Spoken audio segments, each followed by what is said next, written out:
भाई जो गुरु वचन पे डट गए, कट गए फंद 84 के।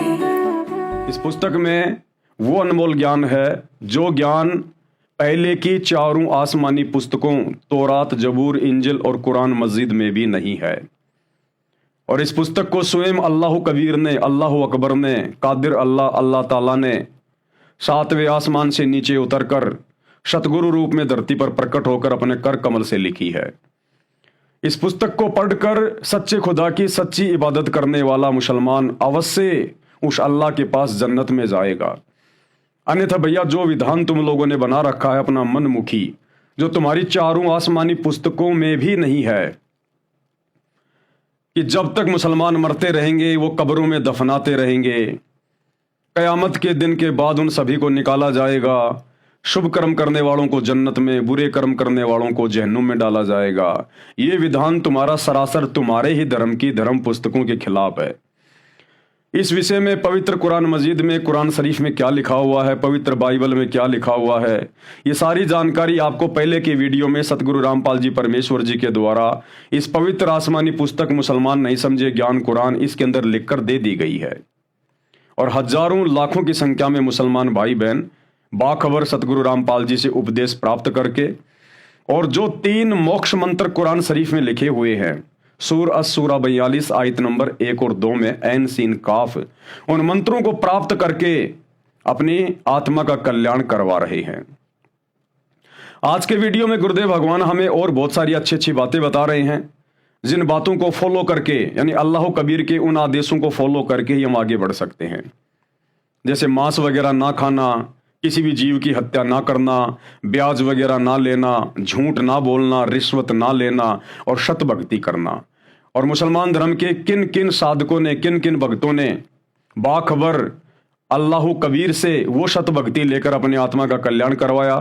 जैसे भगत मंसूर, भगत बाजीद, भगत शेख फरीद, भगत अब्राहिम अदम सुल्तान आदि अनेकों साधक जो मुसलमान धर्म में हुए हैं। और जब उनको पता चला कि जो साधना हमें मुल्ला मौलवियों के द्वारा, काजियों के द्वारा, उलेमाओं के द्वारा बताई जा रही है, ये साधना तो हमारे ही धर्म की, मुस्लिम धर्म की पवित्र पुस्तकों में भी नहीं है, ये तो हमारी धर्म की पुस्तकों के विरुद्ध है, खिलाफ है। ये मुल्ला मौलवी काजी हमसे मनमाना आचरण करवा रहे हैं भक्ति के नाम पर। तो जब वो कबीर अल्लाह, कादिर अल्लाह धरती पर प्रकट होकर मनुष्य रूप में, संत रूप में, जिंदा बाबा के रूप में जब उन भक्तों को मिला, उन आत्माओं को मिला और उनकी समस्त शंकाओं का समाधान किया, तब जाकर उन आत्माओं ने मुस्लिम धर्म की उस परंपरागत साधना को छोड़ा, त्यागा, और उस कादिर अल्लाह जो कि स्वयं ही अपने ज्ञान का नबी बन के आता है, बाखबर बन के आता है, उनसे उपदेश लिया, आजीवन भक्ति की और अपनी आत्मा का कल्याण करवाया। तो इसी दिशा में पूरे विश्व के मुसलमानों को समझाने के लिए इस पवित्र पुस्तक में आज के वीडियो में गुरुदेव भगवान हमें और समझाना चाह रहे हैं कि किस कदर आप लोग भक्ति के नाम पर, सच्ची इबादत के नाम पर और सच्चे खुदा के नाम पर भ्रमित हैं पूरी तरह से। अभी तक मुसलमान भाई बहनों को यही नहीं पता कि अल्लाह है कैसा, अल्लाह दिखाई देता है या नहीं दिखाई देता है, अल्लाह करता क्या है, अल्लाह धरती पर आता है या नहीं आता है। अभी तक उस अल्लाह का ही नहीं पता। जब सच्चे खुदा का ही नहीं पता तो बताओ उसकी इबादत क्या खाक करेंगे।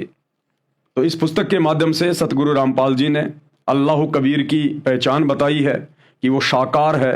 दिखाई देता है, नर आकार में है, वो बेचैन नहीं है, निराकार नहीं है। अल्लाह पृथ्वी पर आता है। अगर अल्लाह इस पृथ्वी पर ना आए तो ये शैतान, ये काल, मुसलमान भाई जिसे अपना खुदा मानते हैं, अल्लाह मानते हैं, ये शैतान यहाँ पर